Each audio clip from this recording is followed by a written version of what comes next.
Okay. Okay. Starting.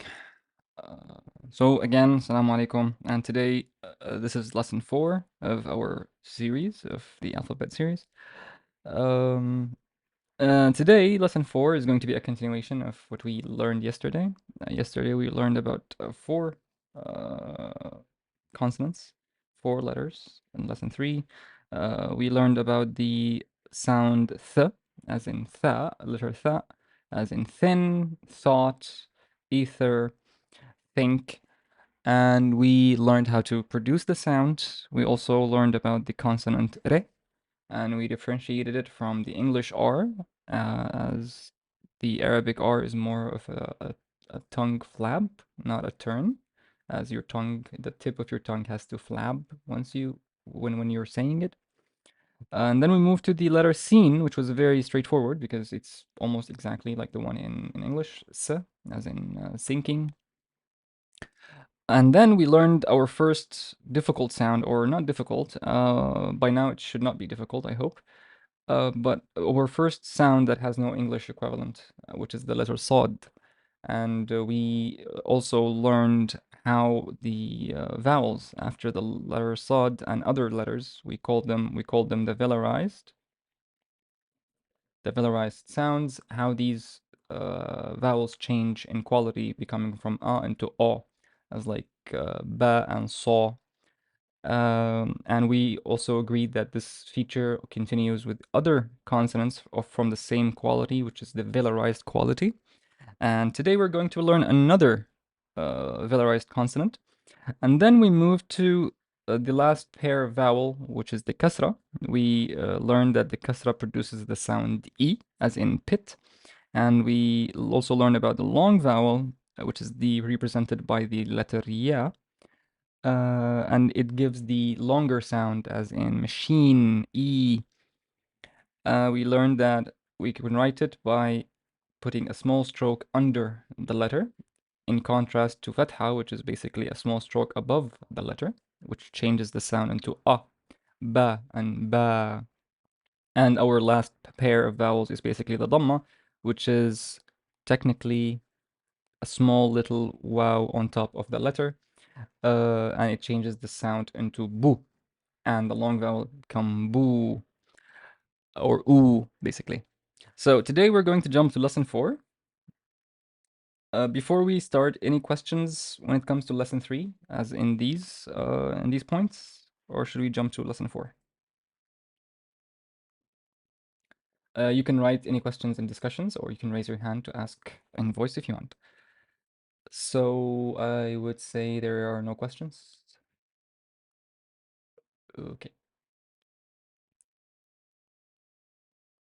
good. So lesson 4. Lesson 4, when it comes to roadmap, we're going to learn about 4 more consonants, which is the z, the sh, the l, and our final velarized consonant, which is the to sound. And you can tell by the quality of the o in the end that it's going to share the same feature with the sod, as the vowel become more backed. And one phenomenon we're going to learn is something called nunation. In Arabic, it's called tanween. Tanween is basically adding an N sound at the end of certain words. And we will learn exactly what words accept tanween and what words do not. And this is a little bit of a grammar, by the way. It's almost grammar. Like we're going to discuss what is definite, what is indefinite, and noun and verb. Anyways, let's jump. So the first consonant is very easy, is the letter za, or zai, and it's produced by, or like it produces the sound z. Basically, when we come to define it, we say that the consonant z is a voiced sibilant. Okay. What is voiced? We know that voiced is basically your voice box vibrates when you produce the sound, and sibilant is basically produced with the teeth touching. You have to have your front teeth touching each other to produce that sound. Z, z. You cannot do it any other way. And it's a very common sound. It's very easy to produce, so I'm not going through the phonetics of it because I think most languages do include that or have that sound. But when it comes to writing it, z is a non-connector, which shares the same similarity with dal, dal, ra, wow. Da, as they do not connect to things or to letters that come after them, only connect to things that are before them. And we can see it in this table. Oh, so we have an isolated or independent form, as in it's, on its own. And we have the form where it's joined by the previous letter, which basically you just connect it to something that is before it. So if we were going to start pronouncing or reading these letters, we would look at the z, alif, and dal. We see that there is no fatha on the zal. The same thing, the same concept continues. If it's a long vowel, basically, if there's a long vowel indication by one of the letters, usually you won't find the haraka written, and that's even in vowel text. So I would know that this z has a fatha because there's an alif, and I would pronounce it as zada, zada. We jump to the second word, and we would notice that there is zada, by the way, means to increase. And here we see that the meme has a fatha and the z has no vowel, but there's an alif behind it or after it, so it's a long vowel sound. And the last letter is the one we learned yesterday, which is the re. So we would pronounce it, and let's just assume that there's a sukun here, so we don't confuse ourselves when reading. So we would pronounce this one as mazar, mazar, mazar. Mazar means like some mausoleum or a place where someone famous was buried. Anyways, let's start reading. Does anyone want to start giving it a shot from the audience? Like you can raise your hand and I'll pop you to stage and you can read row A.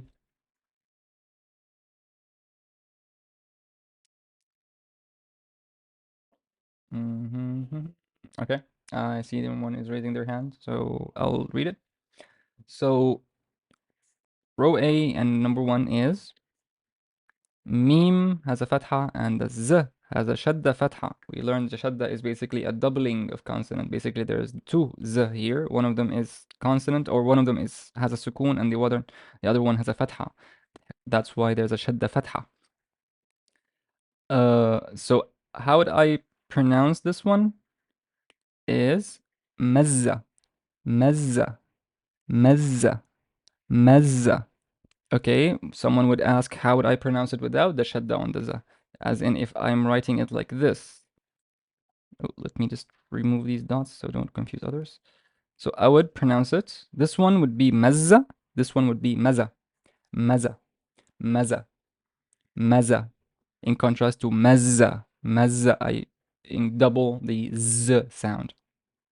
Number two, assuming that, yes, I had a question yesterday that someone told me that how come there are two sukoons when I put the last sukoon, and this is a huge topic, not really huge, but it's a thing, it's a feature in Arabic that words have two ways of pronouncing, but these two ways depend on something, depend on if you're going to end talking or you end your speech by this word or not. Let's, for example, take a very simple sentence. Let's just say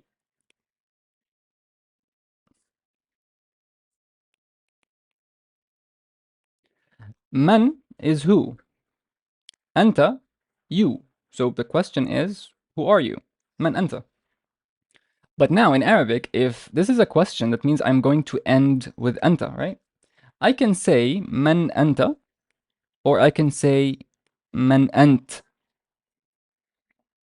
We have two ways of pronouncing it, but if you want to be careful, like if you want to pronounce or speak Arabic MSA or pronounce it properly, usually if the word is final, you do not or pronounce the final haraka or the final vowel. So even if there's a fatha here, but it's word or speech final, you end your speech with it, you say man ant. Let's add something after it so it's not speech final. Man anta ya Omar. Now, this is, of course, this question is not valid because, you know, I cannot call him by name and ask who he is. But for the sake of like explaining this, um, now this word is not speech final. That's in the middle of speech, so I am forced to pronounce the fatha. So I would say man anta ya Omar. I cannot say man ant ya Omar. For the general rule of thumb, in Arabic, we cannot we cannot start with a vowel, as in there, like you cannot start with basically a fatha. You have to have a consonant. You have to have a letter, and we cannot stop. Sorry, I am terribly sorry. We cannot start with sukun, and we cannot stop at a haraka or at a vowel. It has to turn into sukun if we're ending speech, but we cannot start with a sukun, as you have to have a vowel, you have to have some air going in your throat so you pronounce the letters. Anyways, this is a like this is going to be discussed in details in more future classes, so don't bother. But this is just a question I had yesterday and I had to explain it. So now we're going to follow basically. If you don't see a haraka on the end, just assume it's a sukun, as it's the final word of our speech. So let's pronounce this one. This one, the z has a fatha, the y has a sukun, and the t has a sukun because it's final. So I would pronounce it as zayt, zayt, zayt, zayt, which is oil. Uh, of course, not oil as petrol, but oil as just cooking oil or engine oil or something. Uh, okay. This one is the y has a fatha, so it's ya. The z has no vowel, has no haraka, but it's followed by a waw. So we know that it's a long vowel, a long oo sound. And the kasra and the re has a sukun, so I would pronounce it as yazur, yazur, yazur, yazur. He is visiting or he visits. Now the same word again, but the re has a dhamma in the end. So how would I pronounce it? Yazuru, yazuru, yazuru. Now again, we read that in the examples when we were learning how re is written, or how ze is written, sorry. So ze has no haraka, but there's an alif, so we know that this is a long vowel ah sound. So the d has a fatha or has an ah sound, so it's zada, zada, zada. Okay. Anyone feels confident to attempt B? Okay, first man. Okay, let's go. You're invited to stage. Hello. Yes, first man. Yes, I can hear you. So we're gonna start with B1 till 5. Okay, let's go. Do you want me to zoom in more, or is it clear? Okay. Let's start with this one. Wazara, perfect. Like here's let's say there's a sukun because you're ending your speech with this one. Mm-hmm. Rams, perfect.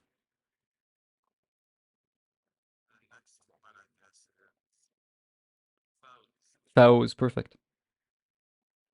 Okay, now I want you to pay close attention here.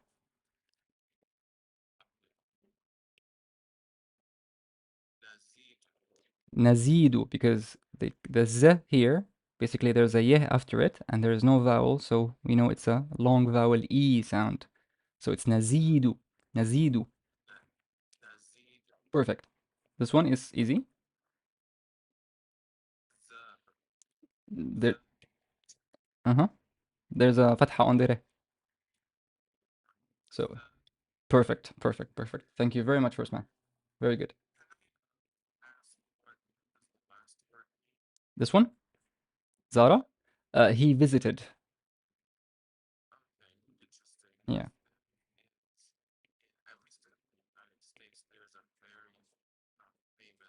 Like Zara. Zara, like the brand. Yeah, it's not related to it. Yeah, well, yeah. Thank you. Okay. So,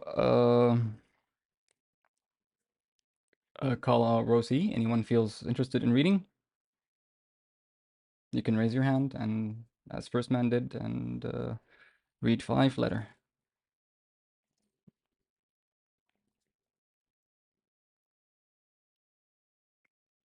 Okay. No one feels confident enough? Sure. Although, like, this one is basically the same as this one, but hey.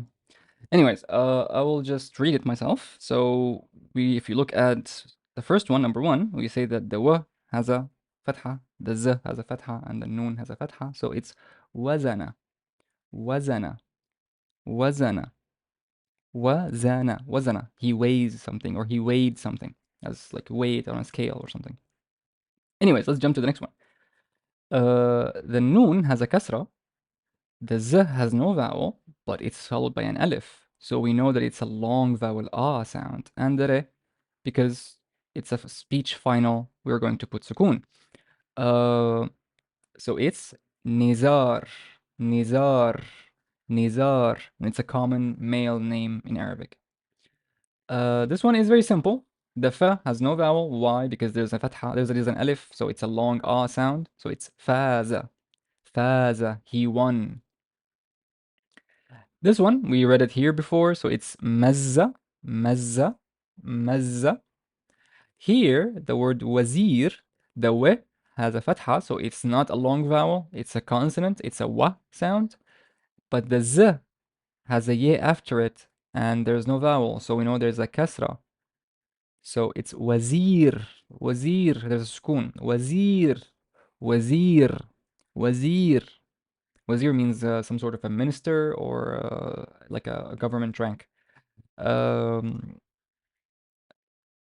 Anyways, any questions about the letter or the sound z before we proceed, before we continue? Yes. You can write it in discussion if you want, or you can raise your hand if you want to speak. Okay, I would assume there are no questions. Okay, let's jump to the letter sheen or the sound sh. Again, this is a simple sound found in a lot of languages. So basically, it's also a sibilant, as in like sh, you have to touch your teeth, or your teeth has to be touching. So the consonant sh is pronounced like the sh in English, shape, bishop, and rush. When it comes to writing it, basically it's a connector. So it connects to everything. It's a sticky letter. So it can happen in isolated form, or it can be joined by something before it, something after it, or joined on both ends by something before it and after it. So let's look at it how it's written. Now, here, the first word, I'm going to zoom in more. This is an independent. So here it's the noon has no fatha, no nothing, but I know that it's an ah sound because there's an alif. So it's a na, na. The waw here is not a vowel, it's a consonant because there's a fatha. It's a nawa, nawa, nawasha, nawasha, nawasha. When it comes connected to something before it, basically you just like attach something before it and write the whole letter. And this one would read the dal has a fatha, the ba has a fatha, the sheen has a fatha. So it's dabasha, dabasha, dabasha, dabasha. Now, when it comes connected to something that follows it, basically, so it's like basically word initial, like it comes the first thing in a word. or after a non-connecting letter, we would uh, basically write it in a way. This is wrong, by the way. I basically it's just like this. Basically, it's like three teeth, like the s, but with three dots on top. The same concept, the same shape, and this is where the name Shadda or the symbol for Shadda came from. It's basically, if you remember, Shadda is like this. It's basically the teeth of the Sha, but we don't put three dots because it's a symbol. Um, when the sh comes connected to both ends, basically it loses the belly, like in the previous form, and you just connect and write the three teeth on the line. So, oh, I didn't read this one. So this one would read as sha, and the ba has no haraka because there's an alif, so I know it's a long vowel. And here's sukun, so it's shabab, shabab, shabab. Shabab means youth or young people. Uh, This one is very simple also. It's the noon has a fatha, the sh has a fatha, and the re has a fatha. So it's nashara, nashara, nashara. Nashara is to basically spread or publish. Um, Now, the thing is, there are different writing conventions when it comes to the letters sin and shin. In some handwritten in some handwriting conventions, usually people would just write it in a different way, but you might face it. You might see it in like handwritten documents. You might actually see it written somewhere in a letter or something old. And usually people would just go like this and continue, whatever. So it's like this little tiny inverse stroke and continue. People not necessarily going to write the teeth even in the middle of the like this is usually initial word initial that you do this. You would not do it in the middle of a sentence or in the middle of a word because then people would not know which little letter is this. Is just this like a stroke, a line, or is it sa? But usually people can write like shabab here. They would write it like, and this is very common. And this is basically how you'd write it in a script called ruqa. Anyways, this is just a minor thing, but usually if you're going to rely on your exposure to Arabic on printed material, usually all the printed material would just clearly show you the shape of the sheen on the scene by like writing the three teeth. Anyways, let's read. Anyways, anyone feels confident to tackle the letter sheen?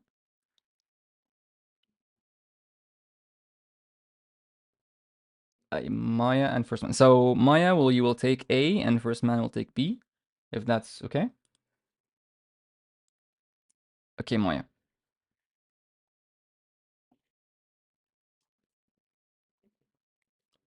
Hello, Maya. Hello. So let's start with one. Rashid. Yes. Bash. Perfect. This one. This one is from Turkish, by the way. Shawish. Perfect. Perfect. And let's just break it down. Shawish, because there's an alif here, and we know that it's a long sh sound. The wow here has a yeah after it, so it's a long e sound. So it's a shawish. Shawish. Of course, I am prolonging the vowel, but just to show you. But usually you don't prolong it this far. Shawish is basically a word that came to Arabic, and it means it's basically a rank in the army. I think it is equal to the word chavush in Turkish. But anyways, let's continue to the number four. Bashir. Bashir. There is a kasra here because there's a ya. So Bashir. Bashir. This one is very easy. Mm-mm-mm. There's a fatha here, a long vowel. Sha. Try it. Try it. So fatha, sha. Long fatha, sha. And yeah. Shay. It's T. Shay. Thank you, Maya. Very good. Okay. Uh, First man, if you may please help us and read uh, Roby. Mm-hmm. Mm-hmm. Yes, but I think I made a mistake here. It's not a fatha here. It's a kasra. So, yeah, it's Sharif. Sharif. Shari- Sharif. Yes, it means honorable. Someone who's honorable or someone who's honest. Mm-hmm. Careful, there's a shadda on the sheen here. Shadda fatha on the sheen. Mm-hmm. So it's Rasha. Perfect. This one is, we've read it before, so it's easy. Perfect. Mm-hmm.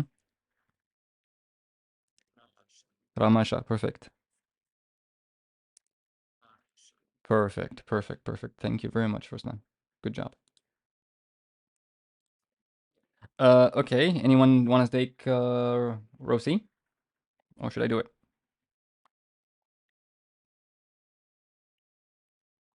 Okay, I'll take it.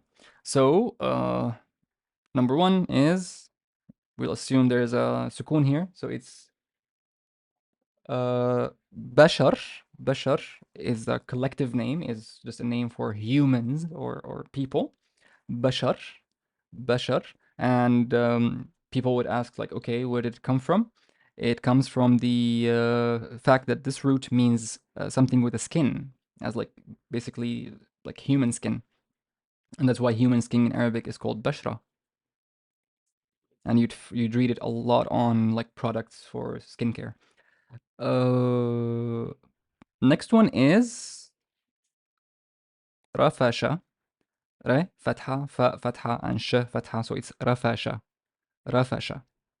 This one is one of the important verbs to learn in Arabic, which is shariba, shariba, shariba, to drink.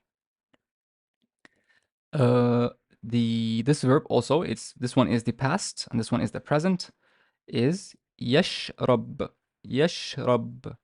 You can put dhamma if you want, or you can put sukun if you want. But if you're going to end your speech, it's going to be sukun. If you're going to continue, it is usually with dhamma. Yashrabu or yashrab. This one has no voweling whatsoever, how I'm going to read it. But the voweling, assuming that it's a speech final, you already know that it's sukun. You're going to end your speech with it. And there is a re and there is a ya. So it's a long vowel re sound. So it's rish, rish, which is feathers, as like a bird feather, basically. Any question with the letter sh?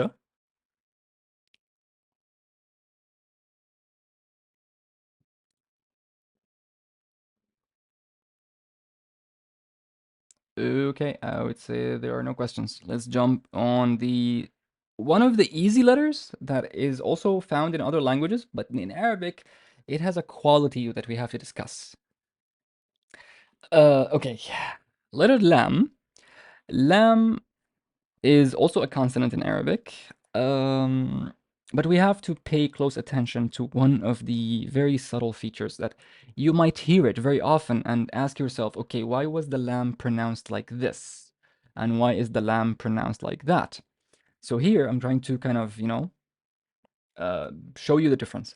So the letter or the Arabic la is similar to the English L or l, but there's an important difference. American English pronounces the L with the back of the tongue raised somehow or somewhat towards the vellum. Okay, all this is basically gibberish, I know, but we're going to break it down one second, like one by one, resulting in a velarized l sound.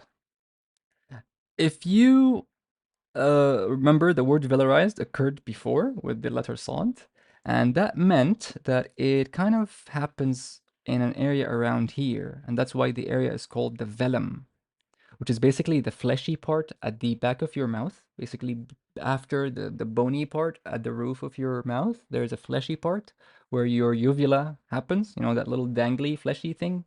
This is called the uvula. But this part is called the velum. And this is where usually the English L sound happens. Uh, if you look It says here the velarized quality of the English L is especially noticeable at the end of words. For example, feel, feel, feel. Ooh, ooh. There's an ooh quality to it. There, you can sense it. Feel, feel, feel. You cannot go very soft and say feel, feel. You notice that if I soften the L, it does not sound like a correct pronunciation. It has to sound like feel, l, l, l. There is a back or velarized element to the sound. Uh, feel or bell, bell, bell, l. But it is no like less noticeable if the L is like basically at the beginning of a word. So compare feel to leaf or leaf, leaf, leaf, feel, feel, l. So this is what we mean by velarization, that the sound becomes more emphatic, that it becomes or comes from the back of your mouth. Not throat, back of your mouth. So basically at the area I showed you here, which we call the velum. So basically, if you try to pronounce feel and try to be like very careful in pronouncing it, not pronouncing it like you're talking to someone, but you're basically imagine you're a news anchor and you're trying to pronounce it very clearly, you would notice that there's a part of that sound that happens here, or like like more accurately here. Feel, l. But in Arabic, the velarized l sound, which is the l sound, happens, or you can find it in sounds or in words that, like the word Allah, Allah, Allah, Allah, Allah. And in English, usually native English speakers, when they try to pronounce the word Allah, they kind of mispronouncing it and miss the velarization aspect of it. And they would pronounce it as Allah, Allah, la, not al. So this is what happens when you don't velarize the lam in Arabic in certain words. So, but on the other hand, Arabic also has a soft l sound, not a l sound. And usually that is the usual common sound, but certain words would actually have the velarized lam, but for the most part, the sound of lam is soft, as lakum, li, lahum, la. It's not Allah, Allah, Allah, Allah. But why I'm telling you this? Because if amongst you people who want to continue after this class into reading Quran, knowing this difference is very important, because in some words in Quran you have to pronounce the lam as velarized or like emphatic, like l sound, or you have to pronounce it as l sound. This is for future reference, so when you get to that stage, you're not confused, or this is not new information for you. Is this part clear, or do I repeat it?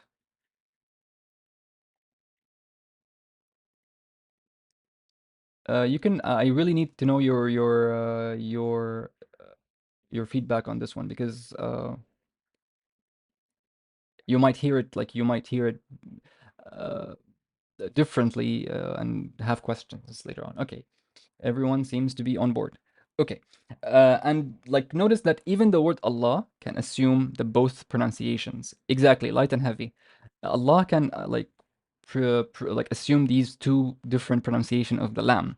If Allah is word initial, if you're going to start with it, it's like, Allah, Allahu, Allahu Akbar, Allahu Akbar. But if I'm going to say Bismillahi, la, it got soft. So these differences are important to be able to pronounce it correctly. I mean, if you try to pronounce Bismillahi, it's wrong. People will just deduct marks from you if you pronounce it like that. Let's compare between the English, which usually kind of velarizes a bit heavier than Arabic, in this table. Basically, what I'm doing here is I am transliterating the English into Arabic. So basically, the word feel, or like, sorry, not feel, it's feel, is going to be pronounced as feel, feel, feel, feel, while in English it's feel, feel, feel, feel. Uh, this word in English is left, left, but in Arabic it's lift, li, lift, lift. Of course, now you can tell the difference between the vowels between Arabic and English. And if you remember lesson number one, we said that every vowel resemblance between English and Arabic is a rough approximation. There are no exact replicas of the vowels. Like the sounds are not basically duplicates. No, they're different. This word in English is lamb, lamb. But here, because the b usually is silent, it's lam, lam, lam, lam. Here it's lean, lean, lean. In Arabic, it's lean, lean, lean. Sal, sal, sal, sal. Here it's sal, sal, sal, sal. Ironically, this word also means ask, but it's like an imperative. It's an order. You ask someone to ask. It's like sal. Um, the comparison between English and the English L and Arabic lam clear, and this difference between the heavy and light sound or the velarized and unvelarized sound clear? Very clear. I am glad to hear that. Okay, let's jump to reading and writing the letter lam. Writing the letter lam, basically, it's also a connector. So basically, it's a sticky letter that connects to everything that's previous or after. Anyways, but it has like a little tip we'll get to. So as we've learned through our paradigm and convention, um, the letter lam can also can happen either independent or a standalone, or it can be joined to previous, following, or joined on both sides. And I want you to pay close attention to this one because a lot of learners mistake it with the alif. Alif does not connect to what's after it. Like if this is the alif and something comes after, it does not connect, while the lam does. Okay? So, oops. Okay. So this one is independent. It's basically a hook, a fish hook. Um, and this one is, how would I pronounce this one? There's no haraka on the meme. How would I read it? But there's an alif, and this alif is basically kind of telling it away. As in this meme has a fatha and it's a long vowel. It's mal, mal, mal. Mal means money or wealth in general, or any kind of merchandise or basically items you can trade. We call it mal. ماله كثير, that's like he has a lot of wealth. The next scenario is when it's joined by the previous letter. Also, the fish hook is retained, and I will just connect it as usual. That's a very simple case. And this one is, let's read this one. This one is, okay, weird. The fa has a fatha, but the ta has nothing, but there's a ya. So what does that mean? It means it's a long vowel kasra. It's fatil, fatil, fatil, fatil. When it's joined by something that follows it, basically, the hook goes away and you just end up with a right angle. Basically, you hammer the hook, you straighten it out. And you basically, this is where it's word initial. So as you see here, it's la.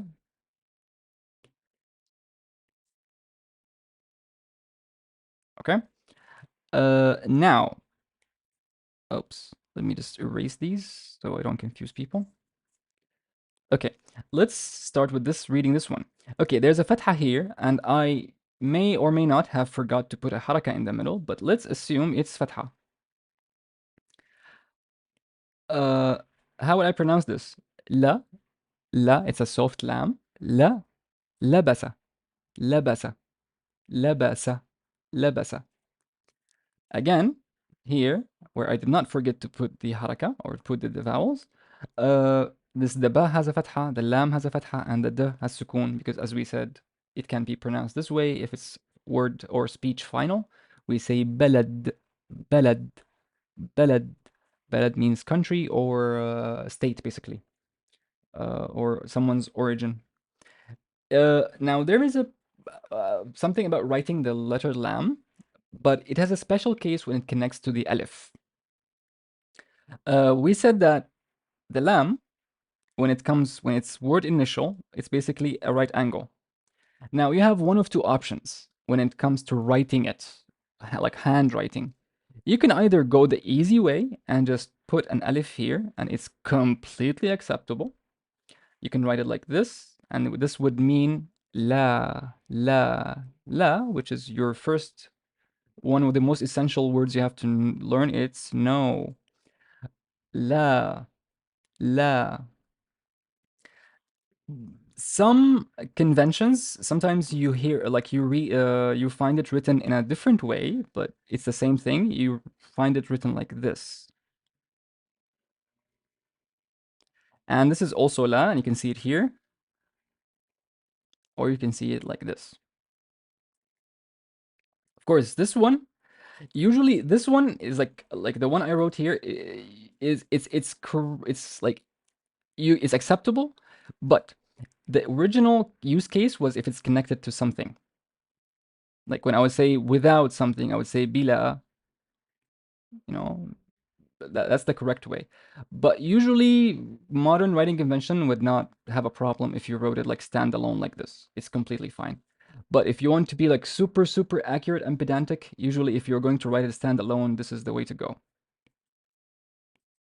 Of course, you know, you can just practice reading it. It's basically just uh, with practice, you will get it. But anyways, if you find this difficult, forget about it. Just stick to this one. Completely fine. Let's start reading the letter lam before we jump to our big boss, which is the letter ta. Anyone feels the courage to attempt it?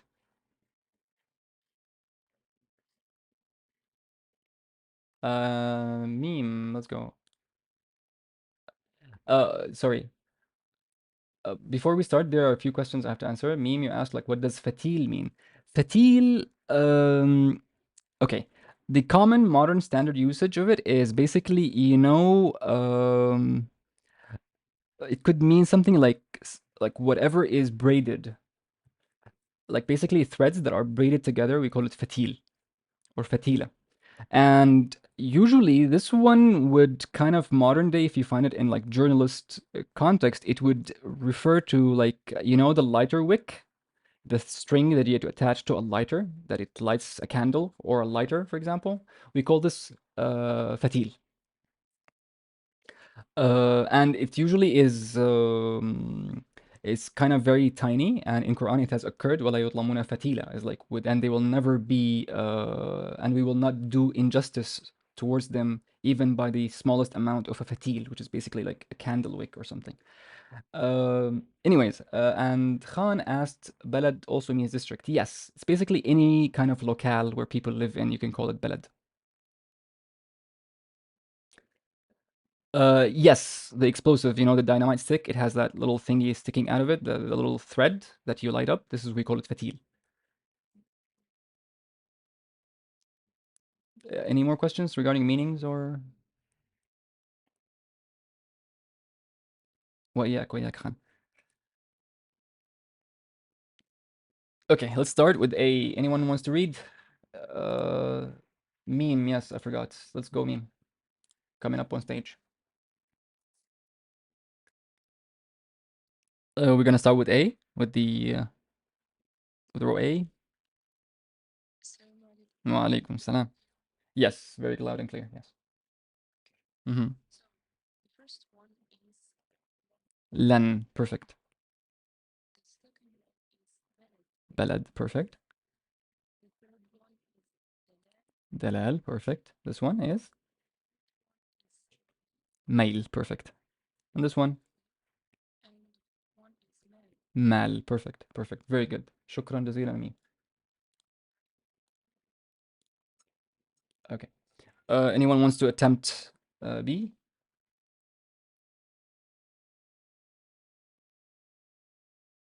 I would guess no one. Okay, I'll read it.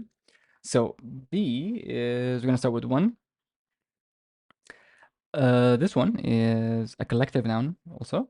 It's not a collective, it's a plural, but it's the dal has a dhamma, so it's do. The waw has a fatha, so it's not a vowel, it's a consonant, it's a wa sound. So because this is can be confusing. There's a like you would say that, oh, there's a dhamma on the dal and there's a waw, so it's dul. No, this is wrong.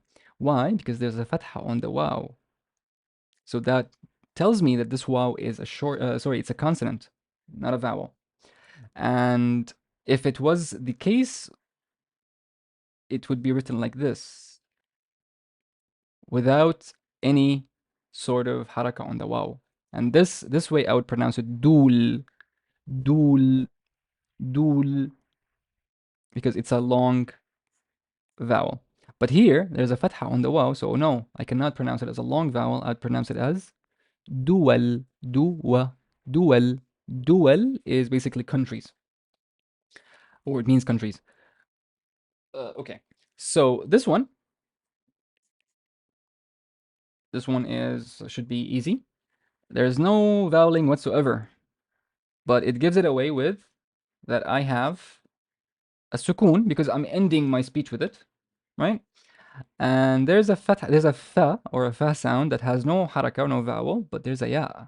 So it's a long e sound. So it's feel, feel. Feel is elephant. In Quran, there's Surah Al-Fil. Uh, anyways, this one is there's a lam fatha on the lam, so it's la, la. Notice it's soft lam. It's not l. It's la, la. And there's the with no vowel, but there's an ya after it, so it's لذيذ. لذيذ. It means tasty or delicious. Now we've learned about the word balad. We learn about its plural. There's a kasra on the ba, so it's bi. And this is what we learned about the convention of lam and alif, written like this. So it's bi. And by the way, this is lam alif, but we have no vowel on the lam, but there's an alif, so it's bilad, long vowel here. Bilad, bilad. This one is very easy. Same convention. I am going to always say this until it becomes second nature to you, until you just think it before I say it. Uh, so the noon has no vowel, no haraka, but there's an alif, so it's na, long vowel, nal or nala. Depends if you're stopping or continuing your speech. But usually this is a verb. It does not. You don't have verbs at the end of sentences in Arabic. Uh, row C. Anyone wants to take that challenge?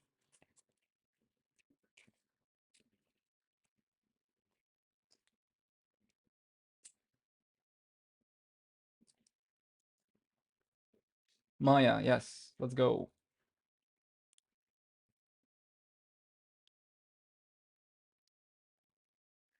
Mm-hmm. Let's start. Lubnan. Perfect. Yes. Lubnan. Next one.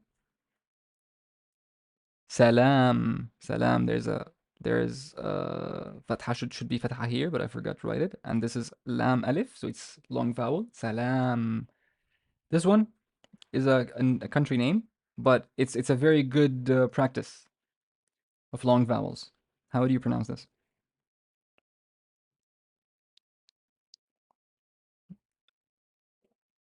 There's lam, yeah, with no harakat. So what does that mean? Long vowel, right? So it's li, and there's the b with no vowel as well, but there's a ya. So it's Libya, Libya. Next one, Libya. Exactly, yes, Libya. Next one is mm-hmm. Perfect. There's a dhamma. There's wow. and long vowel fool. Fool is basically fava beans, uh, a common breakfast in Egypt and almost all the Middle East. This one is rusul. Perfect, perfect. Thank you, Maya. Thank you very much. Very good. Okay. Rodi, Gandhi, sorry, Rodi, yeah. Anyone feels to attempt it?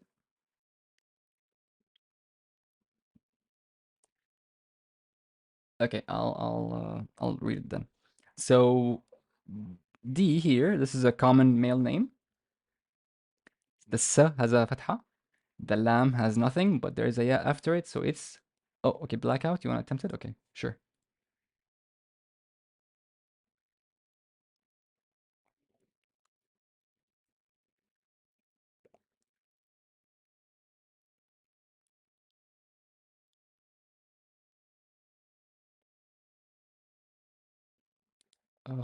Blackout. I have sent you an invite to speak on stage, or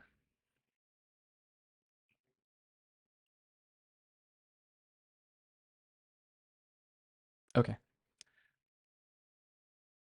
If not, I'll just read D, and when he gets on stage, I will make him read E. So it's a very common male name that is sa with a fatha. The lam has no vowel, but we know that it's kasra because it's followed with a ya. So Salim, Salim, Salim. This one is the ba has a fatha, the ra has a sukun. It's bar, bar. The meme has no vowel, but it's followed by a ya. The same case here. So it's barmil, barmil. Barmil means barrel, like an oil barrel or something.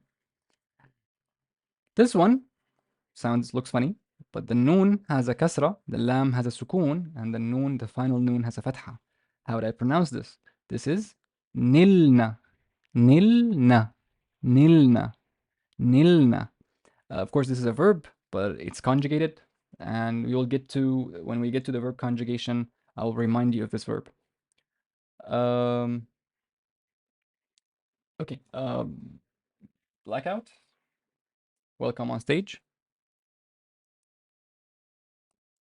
Mm-hmm. Okay. We want to start with E.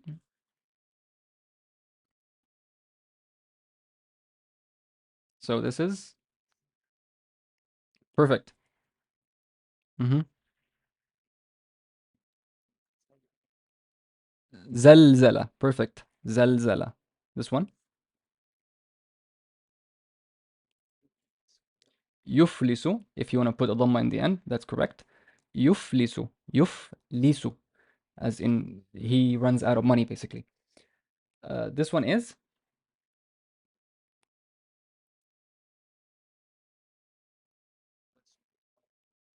yes, perfect. Both are correct. This one,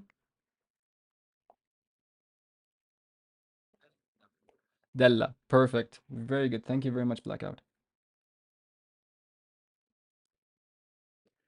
Okay. Before we end the letter lamb and jump to the meat of the topic, any questions?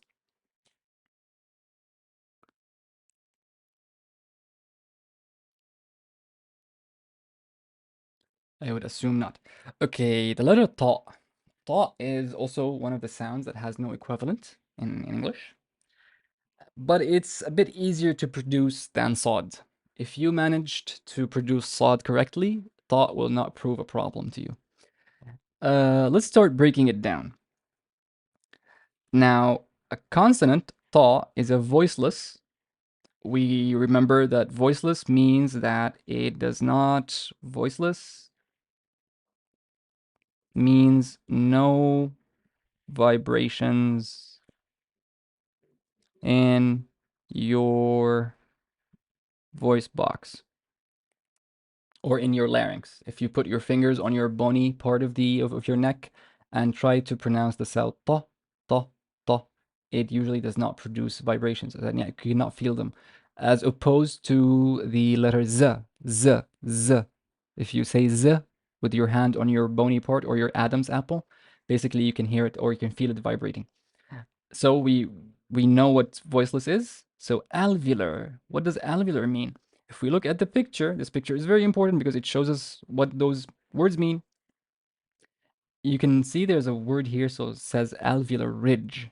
It's basically that little bony, like fleshy part right after or right behind your teeth. It's kind of ridgy. It's kind of like not smooth. It has ridges in it, so that's why they call it the alveolar ridge. It's kind of protruding inwards a little bit. And so we know that it's voiceless, as that means that there are no vibrations here, and it's alveolar. That means that it comes from this area, or the sound is mainly produced from this area. But there's a final word that says stop. Stop is basically any consonant that follows, or you could feel a puff of air while making the sound. Try to say the sound t, t, t, and put your hand in front of your mouth, and you can feel that explosion or puff of air. T, t, t. So the same concept happens in the letter ta. As ta is basically a stop. You have to produce a puff of air, but usually it's a sudden puff. It's basically a plosive, or like a small tiny explosion of air that you eject out. It says that here that like sod, it's also a velarized sound. A velarized sound, that means that it has the sound like coming from this area. That it's to, to, o in the end. To, to. Because if you remove the velarized element of ta, it becomes ta.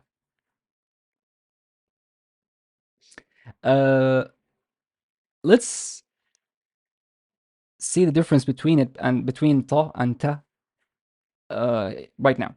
So if we were going to discuss the letter ta again, or ta, basically what we call it is a dental stop, as in the tip of your tongue touches the back of your upper teeth. While for ta, which is an alveolar stop, remember there's a dental, that means that your tongue will touch your teeth here, but when it comes to ta, it's an alveolar stop, as in the tip of your tongue will touch this area here. Like a larger area of your tongue, almost this part of your tongue will touch this area. And an alveolar stop, a larger area of the front upper surface of the tongue, makes contact with the alveolar region, the gum ridge behind the upper teeth. So that's exactly what we said just a second ago, that a large area of your tongue, basically we're talking about this place here, this is a large area of your tongue, will touch this area here. While in ta, a smaller area of your tongue will touch your teeth here. So far, is it understood? It's hard to pronounce, but if you kind of try to angle your tongue the right way, you might get closer to it and build upon that sound. Basically, I'm not expecting you to be able to pronounce it now, but I'm just giving you the kind of the geography, or how you would kind of navigate through the sound, or the mechanics of producing it. Um, I think this part is done. We jump to the next one. The t in English, t is often aspirated, which is basically it pronounced with a slight puff of breath. With ta is not aspirated, as in there is not significant puff of air. It's not like an explosion. It's basically a smaller ejection. It's not t. T is basically you're kind of sneezing, but ta, you can feel a smaller puff, of air, because that's what needed to produce the stop. Ta, ta, ta. The t is not velarized, that means that it does not have the back sound quality. It's not like saw, sawed. If you remember from the previous lesson, it's saw, aw. That aw quality is what we call a velarized quality, as it comes from the back of your mouth, from here. Ta, or the t sound, does not. The t, if you try to pronounce it, you'd find that the most of the sound happens in this area, while the t sound, the stop element of it happens here, and the velar element happens here. So it's t, t, t, t. which is the same case with the letter Sod. We remember we said that the letter Sod is basically happens in this area, and the velar element happens in this area. So it's so, so, so, so, so. There's two elements of the sound: the the s quality and the o quality. So it's sod, sod. Same thing with ta, the letter we're learning now. There are two elements: the t element and the o ta ta element. Anyways, the t is non-velarized. The back of the tongue remains relaxed and low in the mouth, while ta is velarized. The tongue is tense, and the back part is raised toward the velum.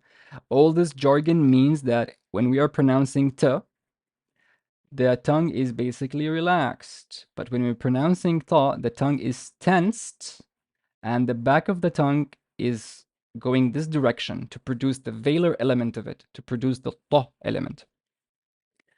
Of course, all this, like, I know that you cannot control the back of your tongue, like, as you control your fingers, but with like incessant attempts to produce the sound, you're going to train your tongue to do that. It's basically, as we said, it's like riding a bicycle. We're not born knowing how to ride one. It takes us a lot of attempts, a lot of practice. We fall a lot until we kind of manage to do it. And we do it well enough that it becomes second nature. So now, if you ride a bicycle, you don't think about how I'm riding it, you just do it. Of course, this is the feature we talked about earlier in the beginning of the class, that all velarized consonants, ta affects the quality of the adjacent vowels. So when a fatha happens, it will become also backed or become more velarized, more heavy. Um, Also, that shows with dhamma slightly, but the kasra shows the least amount of affection when it comes to this issue, because kasra is usually already backed, so there's no point. Anyways, let's start reading, or like let's compare the change of the vowel quality with ta. So this is where ta happens, which is a non-velarized. It does not have any problems with the vowels. It does not change their quality, while ta does. So let's compare. We say tab or tab if I want to put fatha in the end. Tab and طاب طاب oh طاب طاب طابة طابة. Like even the word طابة has the both sounds. طابة طابة طابة. This one is. Let's make this fatha because it's a verb. I would pronounce this as batara, batara, batara. But here, again, this is fatha. Let's put it as fatha because it's also a verb. I would say as batara, batara, bata, batara. Here it would be rabata, rabata, and rabata, rabata, rabata. This one is talla, talla, وتله للجبين, وتل, he directed him, or kind of put them in the position. Talla and طل, طل, طل, طل. This one is batta, batta, batta, bat, batta. Remember, there's a shadda on the ta and fatha, so it's batta. The ta sound is doubled. And here also there's shadda on fatha and fatha on the ta, so it's batta, batta, batta. The ta is more doubled. Batta, batta. So this is basically how the ta is pronounced. You may refer to this recording again and try to practice the sound over and over again. But generally, I would, in my opinion, the ta sound is a lot easier than the sad to produce, because you have more control over the tip of your tongue, unlike sad. So let's jump to how to write it and how to read it. The letter ta is also a connector, as in it's sticky. It connects to the before and after and both sides, and it can happen independently or standalone. Or in some books, you would find it aloof. Independent, you would find it like this. Basically, it's written like this, and there's an important differentiation we have to make. Remember when we learned the letter Sad, we said that when writing it, there is a little tooth that we have to write. In Ta, we do not have this tooth. And you will see it here in these following examples. So this word, how would we read it? It's not an Arabic word, but it's very common in Arabic. It's shu, shu, and the ba here has no vowel because it's an alif, so it's a long vowel. It's shuba, shuba, shubat, shubat, shubat. Shubat basically is the Babylonian name for the month of February, or month number 2. And you'd find these names used in the Levant region, like in Syria, Lebanon, Palestine, and I don't know about Jordan. They would use these names instead of January, February, or March. Shubat, and these are basically the Babylonian, later on adopted by the Arameans, adopted by almost all the Semitic people in that region. So we jump to when the ta is joined by the previous letter. Basically, you would be writing something and then you would just write it like this. Completely normal. I mean, maybe I wrote it in a more conventional way, but this is an acceptable way to write it. If we're going to read this word, it's na. There's a noon with a fatha, so it's na, na, na, and the fa is sukun. And let's assume that I am going to stop speaking at this word, so the word takes a sukun because it's the pausal form, or I am pausing my speech. So I would say naft, naft, naft, naft. Naft is basically the oil or the petrol that we kind of extract from underground wells. Uh, let's see how it's written when it's word initial or following an unconnector. Uh, Basically, remember, see here, there's no tooth. As if I'm going to write this with Asad, I have to write it like this. But here, there's no tooth, but the whole tooth just became an upward stroke by the end of the letter. So how would I pronounce this one? There's no vowel on the ta, so I know it's a long vowel alif because of the alif here. So it's talib, talib, which is a student. Talib. Uh, when the ta is joined on both sides, basically it retains the same shape, nothing is removed, but you just connect it from both ends. And without the tooth, the small tooth, but an upward stroke like this. So if I would pronounce this, I would say there's a ya with a fatha, and there's no vowel on the ta, but there's a ya coming after it. So I would automatically think that there is a long vowel involved. And let's put a dhamma here because it's a verb. Um, how would I pronounce this? Is yatiru, yatiru, yati, yatiru. Now I want you to pay close attention to how I'm saying it.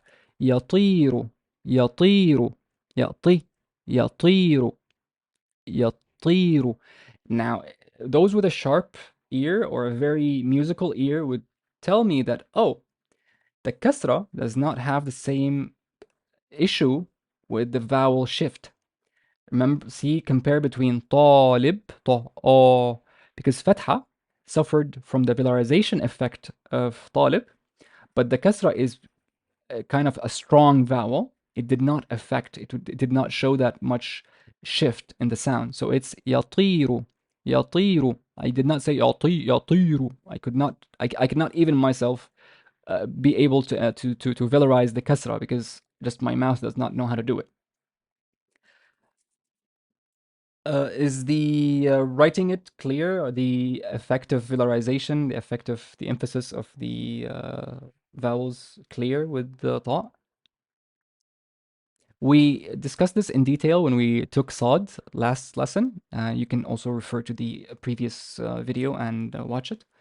But I went through it pretty quickly, so if you have questions, I understand, but you might watch the previous lesson. Of course, after the class, I'll link everything. So let's start reading. By the way, we're almost done. We have just 2 more slides, which discusses tanween, which is a very easy concept. Anyone wants to read the letter ta?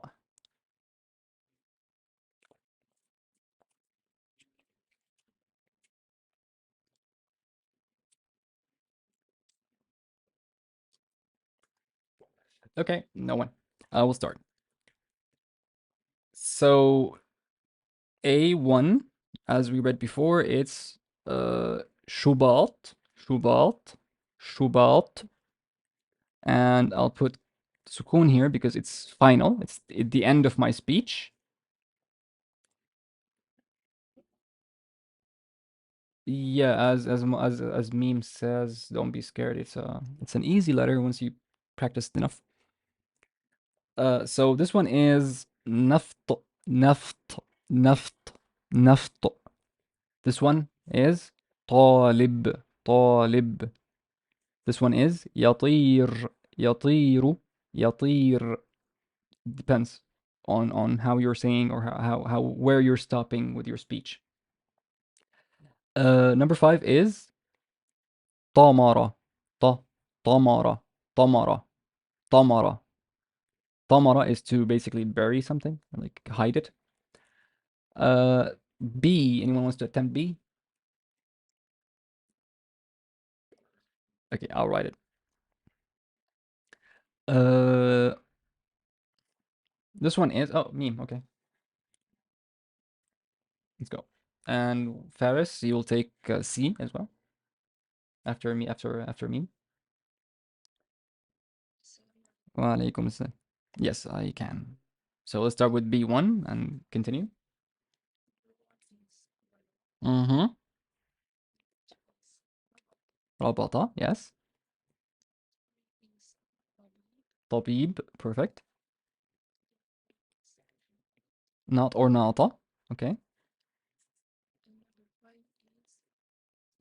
سيوط, perfect. سيوط, perfect. Thank you very much, meme. Faris, if you may come to stage and read C.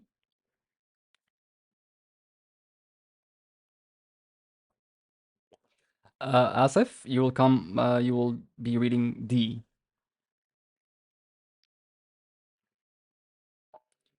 Yes, Faris. If you want to take the invite to stage.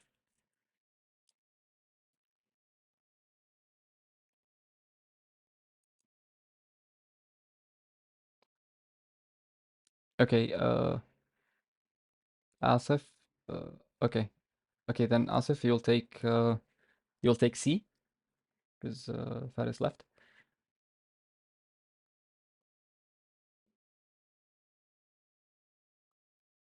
Yes, Asif. If you want to unmute and give it a shot.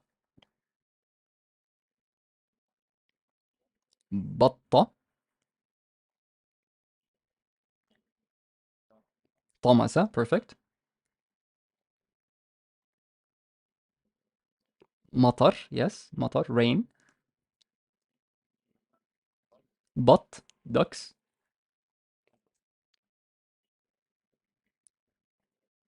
رطل. Yes, رطل is basically weighing measurement. Like it's almost a pound.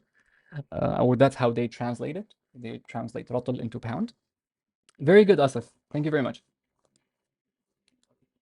Anyone wants to take D?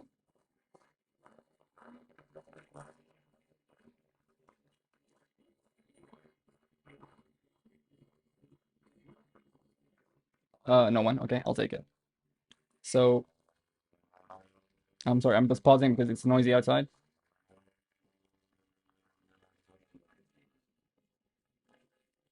Okay, we're good. So the number one is Sultan. Sultan. Yeah.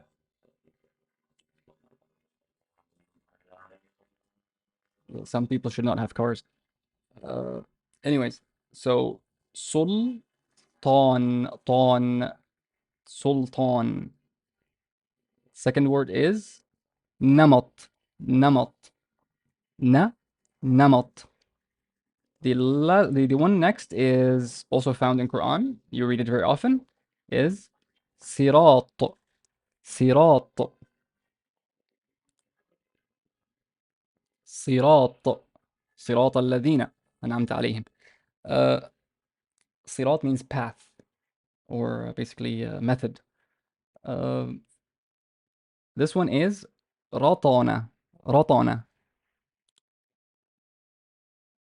رطانة. And this one is لطم لطم. لطم is specifically striking someone on the face. Is لطمه. Is yeah, just a very specific word for on the face in specifically. Okay, so does anyone have any questions with a little thought in reading it, writing it, the sound quality of it?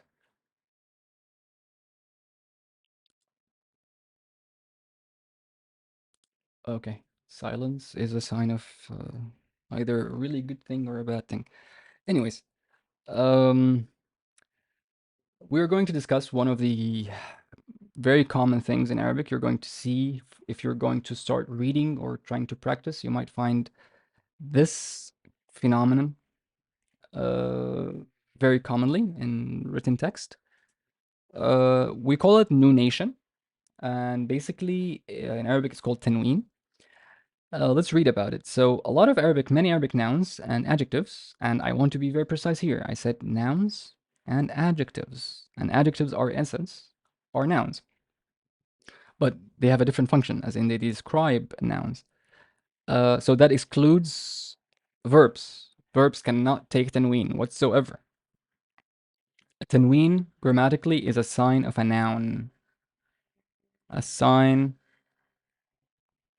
of a noun and nothing else. If you find a word in Arabic that has tanween, you can rest assured that this word is a noun. It's not a verb, it's not a particle, it's not whatever. It's strictly a noun. Um, and nouns in Arabic have something called inflectional endings. Basically, in Arabic, uh, in English that does not exist very obviously, but in Arabic it is very obvious and it's very important to understand the sentence. You have to know what is the verb, what is what is doing the verb, and what is the thing or what is the action of the verb falling on to. Like the basically the verb itself, the doer of the verb, and the object of the verb. The action of the verb falls on the object, and the verb is being done by the doer. And each one of these elements in the sentence would have a different ending or a different vowel or a shape according to the word itself. Some like the usually in Arabic the object would take a fatha at the end. The doer of the verb would take a dhamma at the end. That's in the grand scheme of things, but of course there are more nuances to it.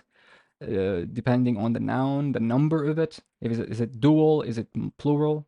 But this is not our like scope right now. So we call this in general, putting the harakat at the end of word, we call it i'rab.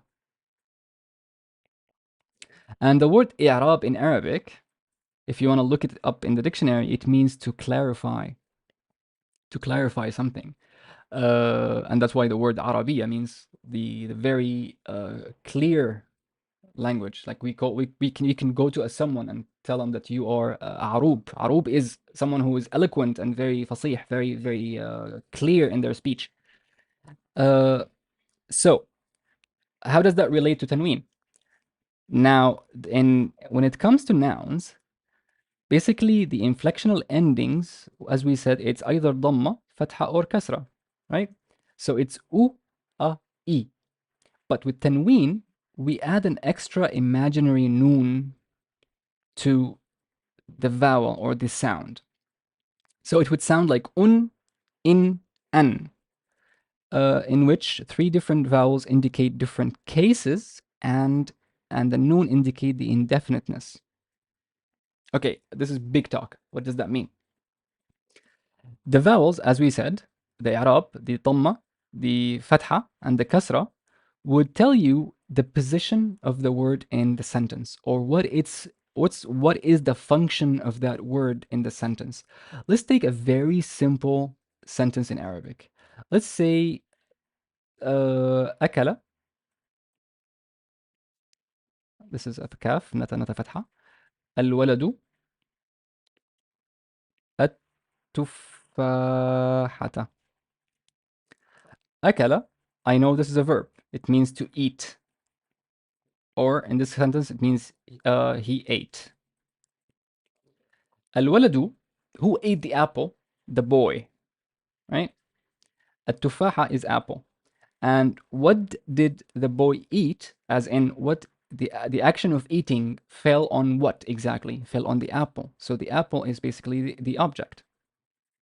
Okay? So objects in Arabic usually take fatha. Doers in Arabic usually take dhamma. Verbs have a different scope of i'rab that we're not getting into. Maya will get to this in a bit. We were discussing the case right now, but I get you. So this sentence is أكل الولد التفاحة is a very simple sentence. The boy ate the apple. Even in English, the boy, you know that the boy is doing the eating and the apple is being eaten. Let's imagine this verb does not exist, but the ولد التفاحة, ولد, we know that it's the doer of the verb. It takes dhamma, and التفاحة is the object. Now, this is where the vowels indicate the case, and we call it a case. In a reason, we're going to explain it right now in a second. Now, the text here says that noon indicates indefiniteness. What does that mean? In English, I can say an apple, and I can say the apple, right?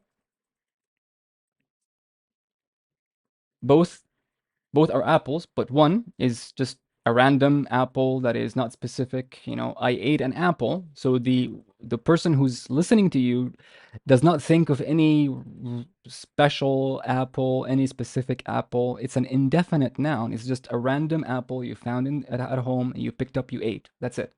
But if you tell me I ate the apple, if I don't know what you mean, I'm going to ask for more clarity. I want you to be more specific. Like, what apple do you mean? Which one? Because I want you defined it. That means that I have to have an idea on what apple you're referring to. Is it like the golden apple? Is it the apple under the TV? Is it the apple in the fridge? Is it my apple that you ate? So, same thing in Arabic, the same concept exists in Arabic, but let's take this sentence again. Here, for those who read a little bit or learned a little bit of Arabic, you would know that the al here means that it's the apple. So when someone tells me أكل الولد التفاحة, I would just think, okay, which tufaha, which apple? But if someone tells me أكل الولد تفاحة, okay, now new things are happening. The initial part of the sentence is the same. There's a verb أكل الولد, being the doer, takes dhamma. But tufaha here lost the al tarif, lost the definite article al, and we call this noun indefinite. If I want to translate this, the boy ate an apple, a non-specific apple. So we added tanween here to fatha, right? This is two fathas on top of each other. So how would I pronounce it? That's one, is I would pronounce it tufahatan. I know that I may have actually chose the wrong noun, تفاحة, because it has التاء مربوطة. Anyways, but أكل الولد تفاحة أن, which is this one here, أن. So what I know, what information does that tanween tell me? That one, this tanween fatha, which is أن, tells me that this object, this noun is object. Two, this noun is indefinite because it has the final noon sound. Of course, the noon is not written, it's only pronounced. So أكل الولد تفاحة أن. Let's take another example. قرأ الولد كتابا. Okay. The boy read a book. The same sentence does not change the initial. The walad is with dhamma because it's the doer of the verb. He is the one doing the reading, and the reading falls on the kitab, right? The reading, action of the reading falls on the book. But here, the book, I would see that it has ban, an in the end. I would know two things. One, this is in fatha, so it's basically the object, and two, this one is indefinite, as it's a random book. The boy just picked a book from the bookcase and just started reading, but he did not read a specific book I know in mind, or I have an idea on what book it is. So this is what it meant by cases and indefiniteness. So that means something. Would a defined now take tanween? Of course not. If I add al-tarif to any noun, like if I say al-kitab, oh, sorry, al-kitab, this word now being defined, meaning the book, can never, ever take tanween. Because why? Because it's defined. You cannot undefine what is defined. Because we said tanween is a sign of indefiniteness. So if the word is defined, I cannot add tanween, and it only have dhamma or fatha or kasra. It will never have tanween. That's basically set in stone. It does not have exceptions. It does not have like a loophole you can do. If it's definite, no tanween. If it's indefinite, tanween. Case closed. We're discussing cases again. We're going through cases here. Cases are basically vowel inflections, like basically harakat, vowels you inflict on the noun, on the ending of nouns, according to their position and function in a valid sentence. Indefiniteness versus definiteness is best clarified by the English an, or a articles versus the article. An indefinite noun conveys ambiguity and lack of specificity and means where a definite noun refers to a specific noun. We discussed all this before. Now, Maya, I'm gonna get to your question. Can tanween be used to make a noun have an indefinite article like a or an? Yes, that's exactly what tanween does. Think of tanween as the English a or an. That's how I would best approximate it. If you find a word that has tanween, like in your head, imaginally attach a or an to it. It's indefinite immediately, because as we said, a definite noun in Arabic cannot have tanween. And of course, like the definiteness in Arabic has a lot of rules, a lot of more in-depth like look into it, and we'll get to later, inshallah. But now let's just play by the pedal, like by the puddle. Sorry, not let's not drown in a parking lot puddle. Uh, Maya, does that clear your confusion? Yes, I'm glad. So we will get to discuss both cases. Basically, once you get to intermediate Arabic, all what you're going to learn about is cases. How to basically put the appropriate ending on noun or the appropriate ending on a verb. That's going to be 80% of what you're going to learn when it comes to grammar, of course. For the sake of brevity, Arabic has three cases that we have mentioned before, what we call it the nominative case. And I hope you kind of start remembering these names because we're going to use them a lot later in the classes. I will tell you that the nominative case is what the doer of the verb takes, because in nominative in Arabic it translates to حالة الرفع, or we say it's مرفوع. Accusative, it's حالة النصب, and genitive is حالة الجر. And for just being in the beginning of this, حالة الرفع is usually marked with a ضمة, حالة النصب is usually marked with a فتحة, حالة الجر is usually marked with a كسرة. Okay. Now, how would you write tanween? We write tanween, basically, you write the haraka twice. You write the mark or the symbol twice. So kitab it would be kitabun, two dhamma. Some conventions might write dhamma differently. Kitabin, kitabin, kitabun, kitaban. Of course, the noon is never written, the noon is only pronounced. And that's a very common mistake, even Arabic people or Arabic children who are learning Arabic or native Arabic children do, where they write the word shukran, they write it like this with noon, and this is wrong. But it's an understandable mistake. It's I understand where they're coming from. They're trying to transliterate what's in their head, but Arabic has conventions that we have to follow. Where one of them is that tanween is never written, it's just only pronounced and indicated by doubling or adding two of the same vowel. Of course, uh, if you have a wild imagination, no, you cannot add two different harakat to each other. That is not valid. You cannot add a dhamma and a fatha to the same consonant. Um, this is a more convention when it comes to this is like a thing about the dhamma, tanween dhamma in particular, the ending. You can write it with two dhammas, but some writing or some fonts in computers or like on your phone might actually write it like differently. Like it might be one dhamma with a small strike or stroke next to it, like something like this.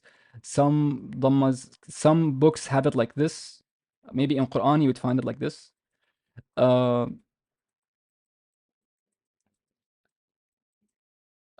yeah. For example, the verb قرأت had a nominative, accusative, and third version just for the names. Well, yes, this is going to deviate because verbs usually in Arabic verbs do not take case endings. In Arabic, verbs take something called mood. In nouns, we said that there is nominative case, accusative case, and genitive case, and in verbs there are three. One is called the indicative, which is by a dhamma, يلعب. And there is the subjunctive, which is by fatha, like lan يلعب. And there is something called the jussive, which is called majzoom, which is sukun. So قرأ قرأ ليست قرأت. Jussive is with sukun because and you can see here that the verb never takes kasra whatsoever. It's a sign, kasra is a sign of nouns only, or being in genitive. Verbs only take three, which is dhamma, fatha, or sukun. Of course, some variations occur when verbs are conjugated and they undergo some different changes in morphology, but this is very advanced and we'll get to when we get to inshallah. But this is just for the for just you know if you because you asked about it. Anyways, wow, I just kind of messed the whole slide up, but this is like writing convention. Just be aware that this might actually be the shape of dhamma, or sorry, tanween dhamma, like not two dhammas, but could be like one dhamma with with something like a little tiny umbrella or a hat. Could be like wow with a stroke on top or something. But you'll get to it. Now let's see how it's pronounced. Like dal with fatha, dar, dar, ra with sukun, re with sukun, dar, s with dhamma, and the dhamma has tanween. So basically, there's like two dhammas here. So it's darsun, darsun, darsu, su, darsun, ta, ta, li, bun, talibun, waladun, waladun. The ending in or the tanween kasra is basically a lot simpler than dhamma, which is basically just two kasras written under the letter. And I would pronounce this as darsin, darsin, talibin, waladin. Now, if you notice, I did not include the tanween fatha because it has a small little kind of, consideration that we have to take. The ending alif or the ending tanween with an, usually it's two fathas. But following the same convention with the long vowel alif, Remember when we put long vowel alif, like ba, there's an alif here. The same thing happens even at the end of words. How is that? Like, how is that? Uh, let's say I'm going to say the word bab, right? Bab, I can just, this is fatha and long vowel fatha. So bab. If I put a fatha here, it's baba, baba. There is nothing. Like, I'm gonna write it more clearly. So it's bab, baba. But if I add two fathas, I cannot write it like this. I have to add an alif. It would be baban, baban. And that is valid for all the nouns, the indefinite nouns that take tanween fatha. Kitab, kitaba, kitaban. And you would see it here too.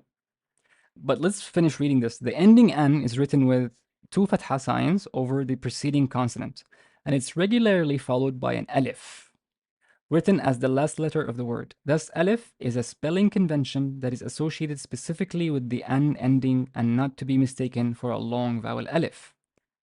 Like, as in, I do not say this one is kitaba. No, this is kitaban because I can see there is double fatha. So it's tanween. Now, the problem is in most of the Arabic text, it's usually unvoweled, but this is where practice and reading happens. And what gives you clues later on when you start learning more about Arabic and how to read it, what gives you clues is the word definite or not?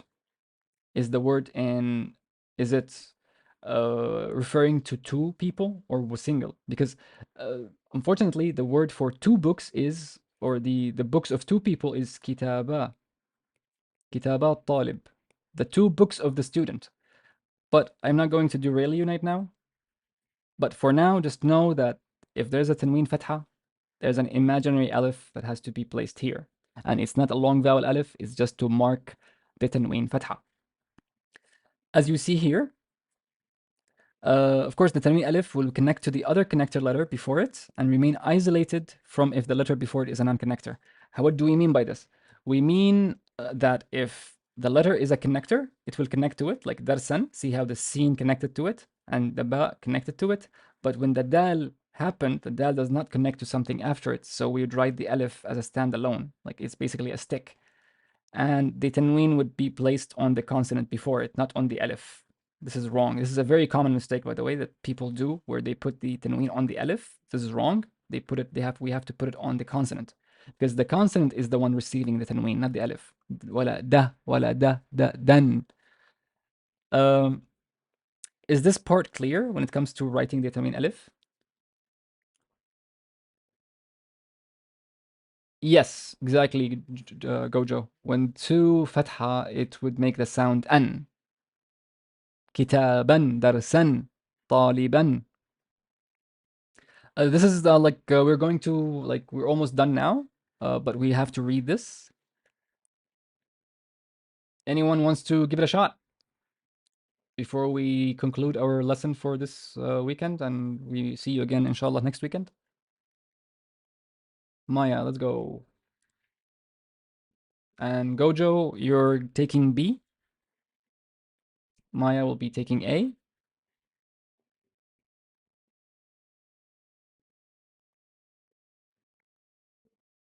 Yes, Maya. Mm-hmm. Zaytun. Perfect. This one is. There's kasra. طويل. Perfect. This one. مكتب. Perfect. Okay, this one, it might be a bit weird to see, but this is the limitation of my font. But basically, there's shadda and tanween, which can happen, by the way. But how would we pronounce it? Saf? Saffan. Perfect, perfect. Saffan. Saffan. The fa is doubled because it's a consonantal thing. The doubling of the sound, doubling of the fa is, two fa. But the tanween is basically an ending. So saffan. Yes, the last one. Shamson. Perfect. Perfect. Perfect. Perfect. Thank you very much, Maya. Gojo, uh, you will be taking B. Yes, Gojo.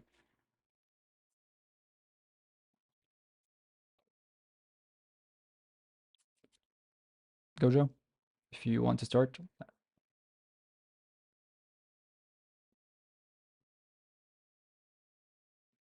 Gojo, we're listening.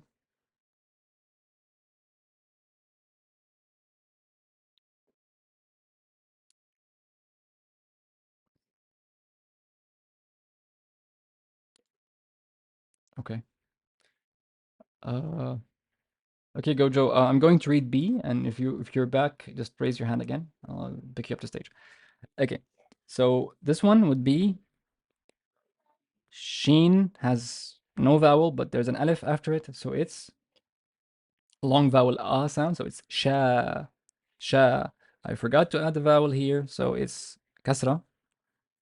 It's shamilun, shamilun, shamilun. Okay, I'm gonna finish B and then you can do C until you fix your mic.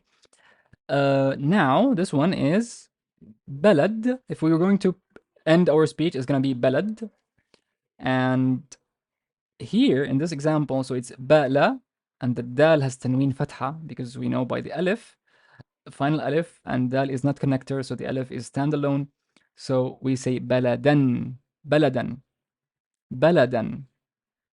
This one, a big word, but the meme has a dhamma. The ra has nothing, but it's followed by an alif, so we know it's a long vowel. So it's mura, mura. The sin has a kasra, and there is a lam alif here, so it's murasilan, murasilan. This one is the th has no vowel, but it's followed by an alif, so it's a long vowel. The noon has tanween kasra, so it's thanin, thanin. Of course, you notice that there's two noons here because this is the original noon, thani, thani, and the doubling or the tanween adds another imaginary noon, so it's thanin, thanin. This one is sin fatha, fa fatha,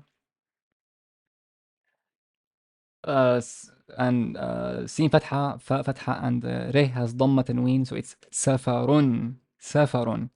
Okay, Maya asked the following. With tanween fatha, if the consonant isn't followed by an alif, can we still use it? As in, no, you can't. You can't, because usually tanween is a word final thing. It's the ending of a word.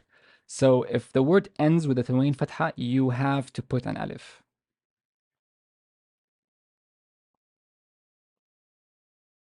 Like the only time where you don't put alif is with tanween dhamma or tanween kasra. But with tanween fatha, you are forced to put an alif.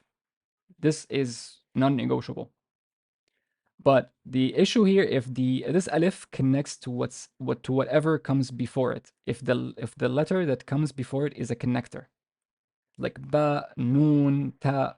But let's say the word, the letter dal is not a connector. It cannot connect to something after it.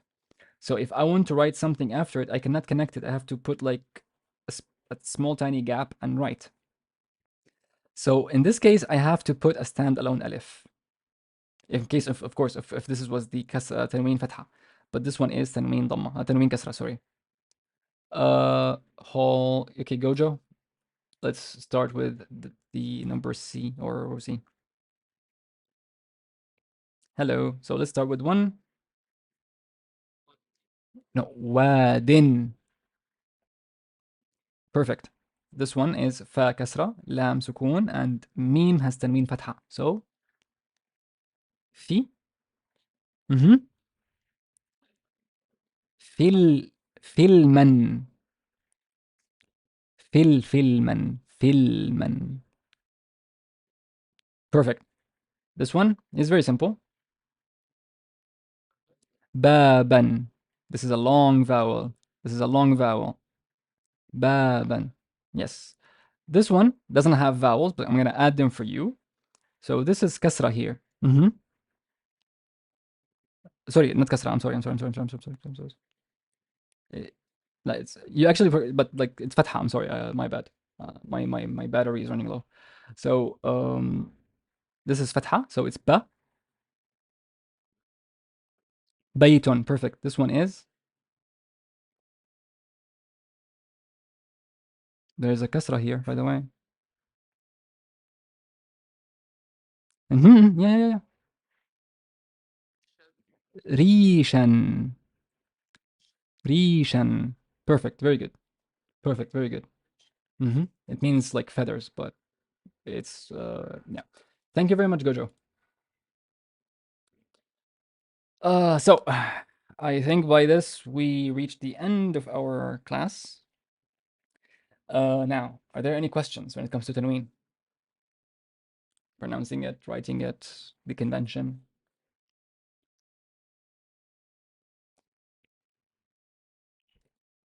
silence. So I would get that's a good thing.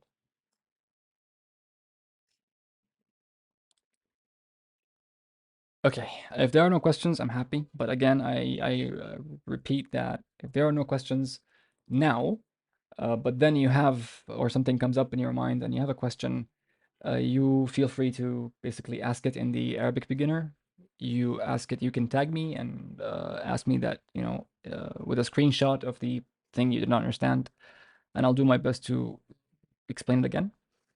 Reminder that this PDF in particular, like the one we scribbled all over, will be available in the lessons forum and the entry called Modern Standard Arabic for Absolute Beginners.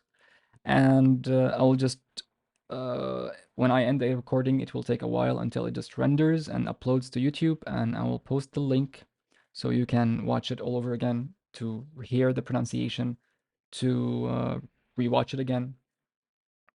And inshallah, I'll see you next weekend, same time, same place, for another hour and a half of more letters. And I hope by like we will take